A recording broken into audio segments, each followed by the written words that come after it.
What happened to Air Jamaica? Following Jamaica's independence from Britain in 1962, the Jamaican government looked to boost the country's economy, and saw tourism as vital to the country's future. A year later, Air Jamaica was founded. Initially called Jamaica Air Service Limited, it was owned by the Jamaican government, 51%, and the British Overseas Aircraft Corporation, BOAC, and BWIA. Flights from the island to Miami and New York began on May 1, 1966. At the time, BOAC and BWIA ran the airline with leased aircraft. When their operating agreement expired in 1969, the Jamaican government preferred a more independent approach, and formed a new airline called Air Jamaica. It became Jamaica's national airline. Air Jamaica was established in October 1968 and started operations on April 1, 1969, connecting Kingston, KIN, and Montego Bay, MBJ, with New York, JFK, and Miami, MIA. 5. At that time the Jamaican government owned a substantial part of the airline, with Air Canada owning a minority share, 40%, and providing aircraft, 1 Douglas DC-8-61 and 3 McDonnell Douglas DC-9-30 jetliners, pilots, technical, maintenance and logistical help.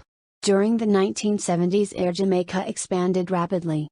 Flights were added to Toronto, YYZ, and Montreal, YUL, in Canada, to Luis Muñoz Marin International Airport, SJU, in San Juan, Puerto Rico, to Philadelphia, PHL, and long-haul services to Europe were started on April 1, 1974.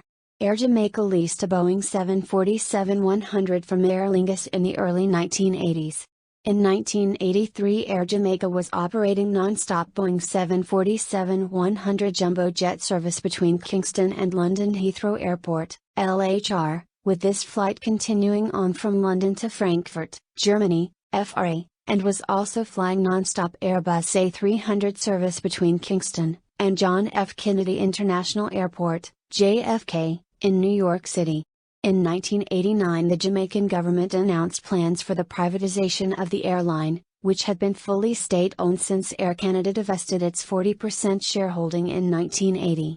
However, it was not until May 1994 that a partial sell-off was announced when a group of Jamaican and Canadian investors known as the Air Jamaica Acquisition Group, AJAG, agreed to acquire a 70% share of the carrier for $26.5 million. Another 5% share was earmarked for employees. The government retained responsibility for liabilities, which were considerable. According to an online news article by March 2010, Air Jamaica had net losses in 40 of its 42 years of existence, and an accumulated deficit of approximately $1.54 billion. Caribbean Airlines acquired the airline's fleet and route rights on May 1, 2010. And opened a new hub at Kingston's Norman Manley International Airport,